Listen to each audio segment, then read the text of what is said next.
অর্থের কারণে হজ করা দিন দিন কঠিন থেকে কঠিনতর হয়ে পড়ছে, এমন কোনো আমলের কথা বলবেন যার মাধ্যমে হজের সওয়াব পাওয়া যেতে পারে? খুবই প্রাসঙ্গিক এবং যৌক্তিক প্রশ্ন। এখন 7-8 লাখ টাকা লাগতেছে হজের জন্য, সামনে না জানি 10-12 লাখ টাকা লাগে। দিন দিন এটা মানুষের সাধ্যের বাইরে চলে যাচ্ছে, এরকম একটা পরিস্থিতি। তারপরও যাদের প্রতিজ্ঞা থাকবে যে না, আল্লাহর ঘরে আমি একবার হাজির হবই, তারা চেষ্টা করবে, টাকা জমানো শুরু করবে, চোখের পানি ফেলবে। আল্লাহ রব্বুল ইজ্জাত অসম্ভবকে সম্ভব করে নেওয়ালা। বহু মানুষ কিছুই নেই কিন্তু হজ করেছে, আছে না নেই? অনেক লোক আছে। তো আপনি চেষ্টা করবেন, নিরাশ হবেন না। কিন্তু পাশাপাশি এটাও ঠিক যে কিছু কিছু আমলের মাধ্যমে আল্লাহ রাব্বুল আলামিন হজের সওয়াব দান করেন। আপনার হজের ফরজটা ওর মাধ্যমে আদায় হবে না, কিন্তু আপনি সওয়াবটা পাবেন।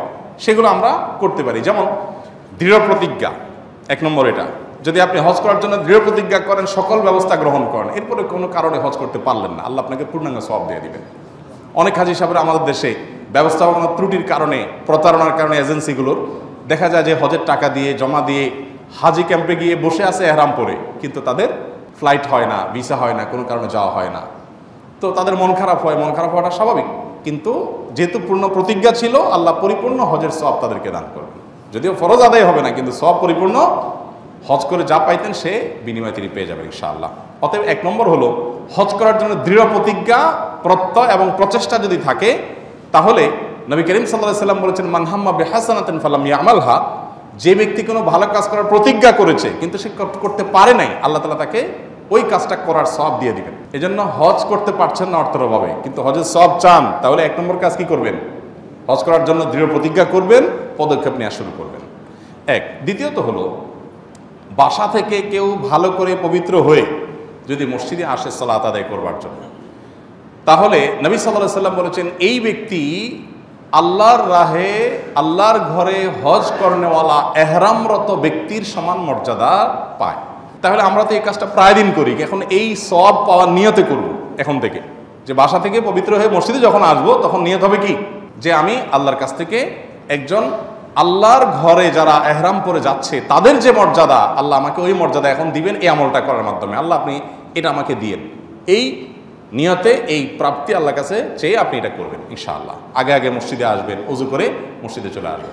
মা বোনরা এখানে বলবেন আমরা কি করব? আপনাদের জন্য অপশন হলো ওই যে পুরুষগুলোকে বাইর করে দিবেন ওযু করে, এই আমলটা তাদের দিয়ে করাবেন, তাহলে আপনি সেম সওয়াব পেয়ে যাবেন।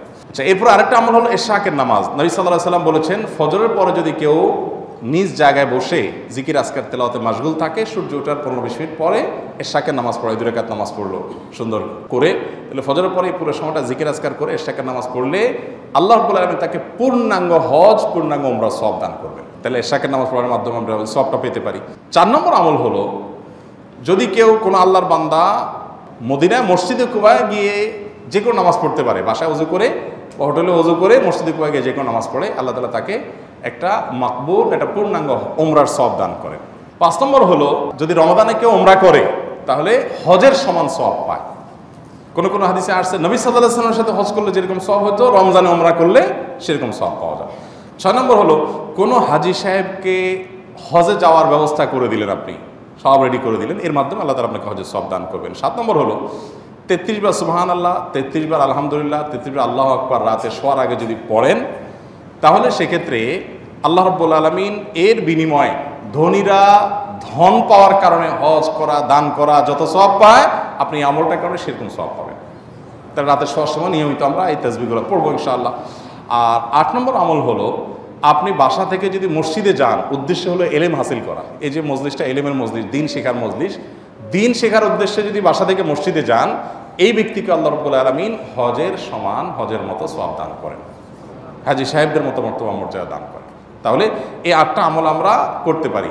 আবার বলছি এক নজরে, 1 নম্বর হলো পাক্কা নিয়ত করা হজের জন্য, এর জন্য চেষ্টা শুরু করে দেওয়া, না করতে পারলে আল্লাহ তাআলা সওয়াব দিবেন। 2 নম্বর হলো বাসা থেকে পবিত্র হয়ে ওযু করে হজের এহরামকারী ব্যক্তির মতো সওয়াব পাওয়ার আশায় মসজিদে এসে সালাত আদায় করা এবং আগে আগে আসার চেষ্টা করতে হবে। তৃতীয়ত হলো সকালে ফজরের পরে আপন জায়গায় বসে জিকির আজকার তেলাওয়াত করে অপেক্ষা করা, সূর্য ওঠার পরে কিছুক্ষণ পরে ইশরাকের নামাজ পড়া। 4 নম্বর হলো মসজিদে কুবায় গিয়ে যে কোনো নামাজ পড়া।